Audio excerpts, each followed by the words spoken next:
ఇవాళ వద్దు ప్లీజ్. ఏంటి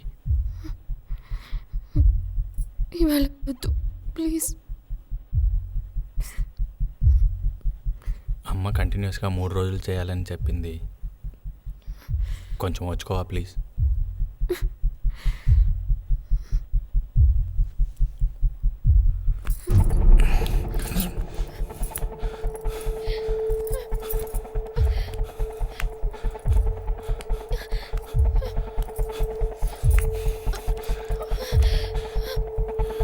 నొప్పిగా ఉందా?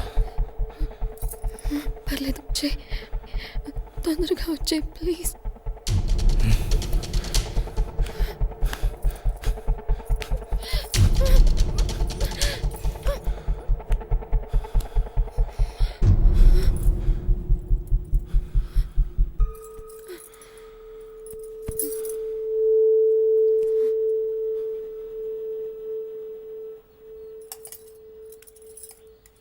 రాత్రి కూడా తాగొచ్చావంట, ఖాళీ తిరిగే బదులు ఏమైనా పని చేసుకోవచ్చు కదా.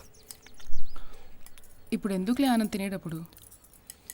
తినడం తాగడం తిరగడం తప్ప ఏమైనా పని చేస్తున్నాడు అసలు? రైట్, ఖాళీగా ఉన్నా ఎవరు చెప్పాడు నీకు? బిజినెస్కి ఇన్వెస్ట్మెంట్ ఎత్తుకుంటున్నాను, నువ్వు పెడతావా? మాట్లాడుతున్నాడు. తమ్ముని డబ్బులు అడగడానికి సిగ్గుండాలి అసలు. రే పొద్దున్నే ఈ గొడవేంట్రా?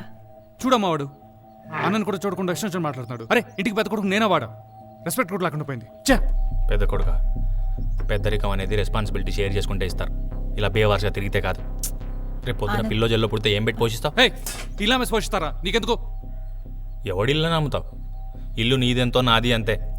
ఇల్లు అమ్ముతాడంటే ఇల్లు అమ్ముతాడు. బయలుదేరా ఆనంద్ నువ్వు. సాయంత్రం రావడానికి లేట్ అవుతుంది. సరే తినరా. ఆ, ఏం జరుగుతుంది ఇక్కడ?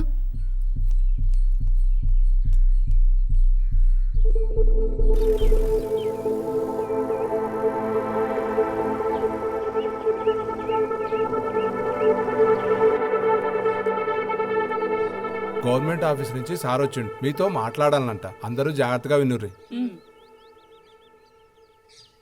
ఏమమ్మా అందరు మంచిగా ఉన్నారా? మనకు మొన్నటిదాకా పసుపచ్చ కాపురం అని పథకం ఉండే, ఇప్పుడు కొత్త గవర్నమెంట్ వచ్చిన తర్వాత దాని పేరు గులాబీ పువ్వు పథకం అని మార్చిరు. ఇట్లా ఆడవాళ్ళకి పని దొరుకుతుందని కుట్టు మిషన్లు ఇస్తారు ఆ పథకం కింద. మేడం వచ్చింది, వచ్చేసి ఆ పథకం కింద వచ్చిన ఫండ్స్ కాగితాలు తీసుకోవాలి, సంతకాలు పెట్టి చెక్కులు తీసుకోవాలి. ఇవ్వండి మేడం. రియలీ? పర్లేదు థ్యాంక్ ఇవ్వండి. You so much.